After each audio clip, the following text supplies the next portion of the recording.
Hello everybody and welcome to LAT's Weekly Market Insights. So we've come to the end of an action-packed week. It's been a week of interest rate decisions. We kicked off with the RBA in the early hours of Tuesday morning.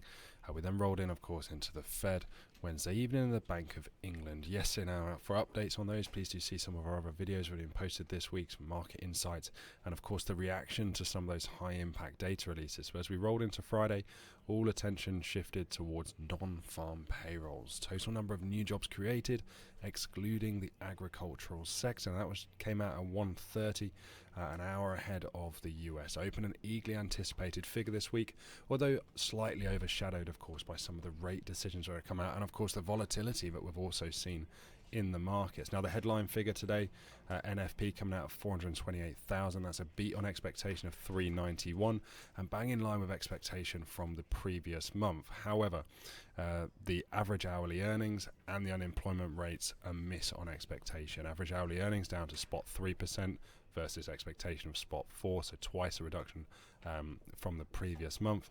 And unemployment rates up from 3.5 to 3.6%. So the headline figure here are positive.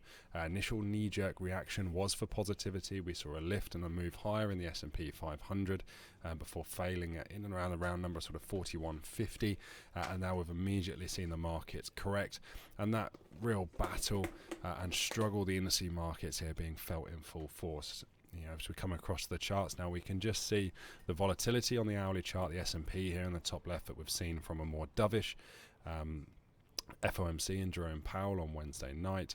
The immediate turnaround and sell-off then from this strong resistance level that fell at 4,300, and we can just see here now on this lower time frame, just a 1 minute chart here, the initial knee-jerk move to the top side on the headline figure before an immediate reversion from this 4150 level, and we're just threatening now to break down through some of these lows. But the hourly chart here for the S&P, if we were hoping for any clarity and clear direction to end the week, it's not happening. We're trapped still now in and amongst the range of the day, and if anything just leaning slightly towards a more bearish mood and a slight risk off tone as the US session now just starts to kick into life.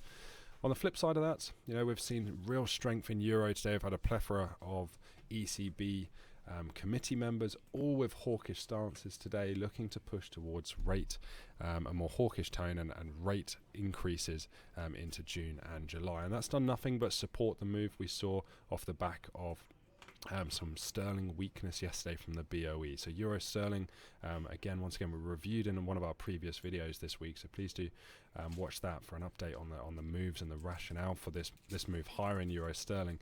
But that continues today, so a more hawkish tone from ECB members helping this move higher.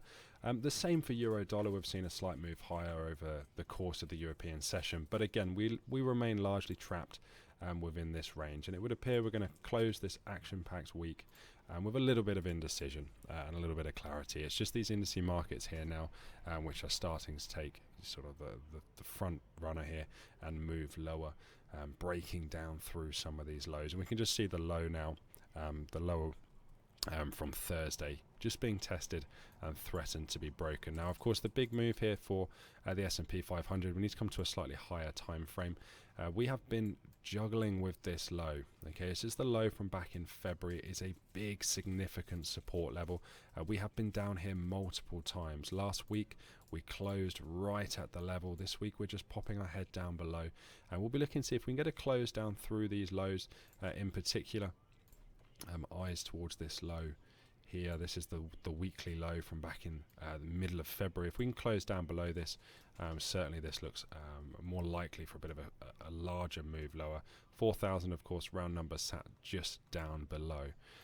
Looking at this on the daily, you can see this level really in full force. The amount of attempts we've had to try and break down through it, it really did hold firm on Monday with this beautiful hammer formation, but immediately the volatility taking over and just driving us lower here. So these are the lows to be taken out.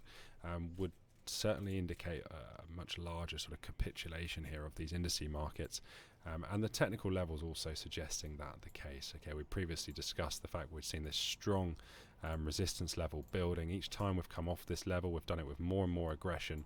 Should we see a continuation of this move, then certainly would expect to see this down through these lows.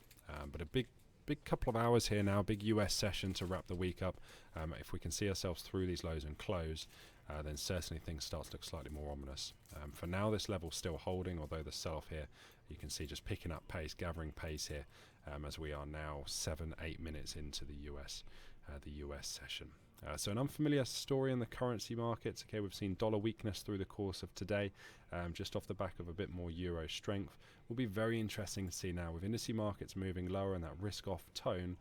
Does the dollar start to roll over, and we'll see euro dollar also move lower? Time will tell. But it's been a fantastic week. Some incredible trading opportunities, some big volatility, a great opportunity to see monetary policy, rate decisions in full flow, the impact it can have on these charts. Hopefully some of you got involved and managed to catch some of these moves. If you did not, hopefully it's been an opportunity to learn the reasonings for some of those moves. And as I said, please do watch some of our previous videos this week. We've covered the Bank of England, the Fed, and the RBA. In both pre and post release statements. So please do watch and dial into those, have a watch, familiarise yourself with the reasonings for some of these moves. And we'll see as we come into next week where these markets settles, if the sell-off in the indice markets is set to continue, or if we are going to hold these lows and we'll perhaps have a bit of a relief rally into next week. Only time will tell. For now, nothing left to do but enjoy the remainder of the US session, enjoy some sunshine here in London, and please do join us next week for some more weekly market insights.